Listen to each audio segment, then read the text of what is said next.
Merci. La parole est à Monsieur Jacques Krabal pour 5 minutes.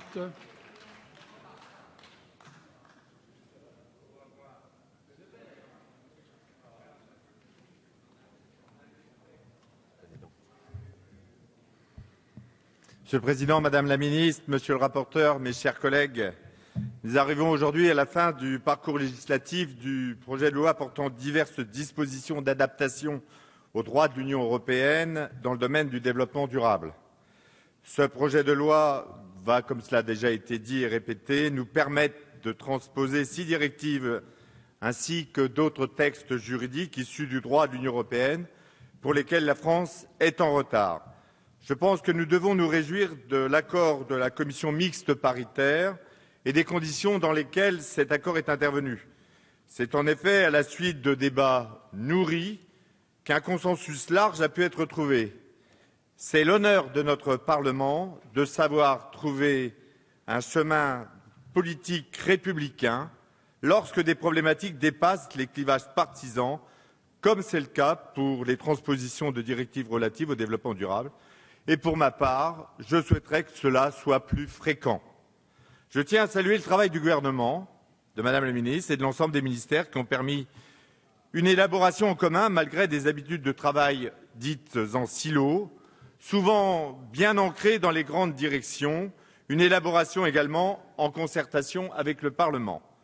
Ce projet de loi va donc intégrer dans notre droit national des textes importants pour la préservation de notre environnement. Si la France en a l'obligation comme État membre de l'Union européenne, c'est avec enthousiasme que les députés du groupe radical républicain, démocrate et progressiste voteront ce projet de loi. Il participe à la construction d'un droit européen plus protecteur de l'environnement. Et au-delà de l'obligation, les députés de RDP sont très attachés à cet édifice juridique commun à l'ensemble des pays membres de l'Union. Nous savons bien que l'Europe est la bonne échelle pour ces sujets, comme elle devrait l'être également pour d'autres, et nous pensons particulièrement à l'aspect social ou à l'aspect fiscal. Certains peuvent légitimement considérer que cette activité législative est en grande partie formelle, certes, mais le cheminement législatif du texte a bien montré que les parlementaires nationaux peuvent enrichir un projet de loi de transposition, même s'il s'agit des mesures techniques. De plus, l'examen a permis de prendre date avant les prochains débats sur les projets de loi sur la biodiversité et de programmation pour la transition énergétique. En effet, ce projet de loi est un véhicule législatif pour transposer en urgence des textes qui auront une portée normative pour une grande partie de nos concitoyens, et je pense en particulier aux agriculteurs, aux gens de mer ou encore aux transporteurs routiers. Dans le titre premier, il est question de dispositions relatives à l'environnement, mais aussi à la santé au travail. Il transpose la directive du 4 juillet 2012, plus couramment appelée Seveso III, qui traite de la prévention des risques liés aux substances dangereuses. Cette directive doit entrer en vigueur dès le 1er juin 2015. Elle marque des progrès significatifs par rapport à la directive Seveso II, qu'elle a vocation à remplacer. La surveillance des substances dangereuses est renforcée, notamment pour la mise sur le marché de celles-ci. Le volet prévention des trafics est utile et indispensable, mais l'augmentation des contrôles et des sanctions lourdes pour les trafiquants doivent compléter l'arsenal. Personnellement, je suis particulièrement sensible aux dispositions qui renforcent l'information du public et son association pour la prise de décision.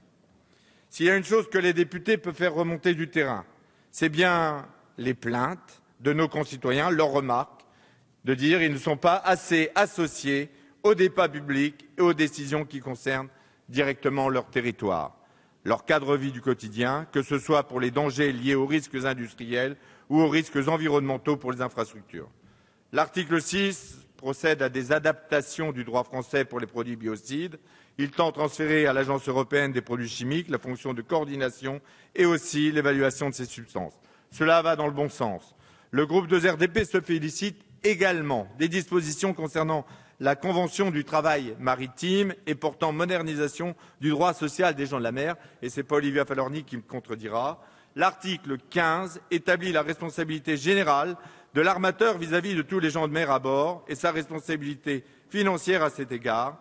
L'article affirme le droit des marins à formuler des plaintes et les protège contre toute mesure de représailles. Au final, même si ce texte va créer de nouvelles règles qui ne facilitent pas la tâche de nos concitoyens et de nos entreprises, elles sont nécessaires pour nos sociétés de plus en plus complexes. Compte tenu de tous ces éléments, Madame la Ministre, le groupe de RDP, à l'unanimité, votera donc ce projet de loi. Merci.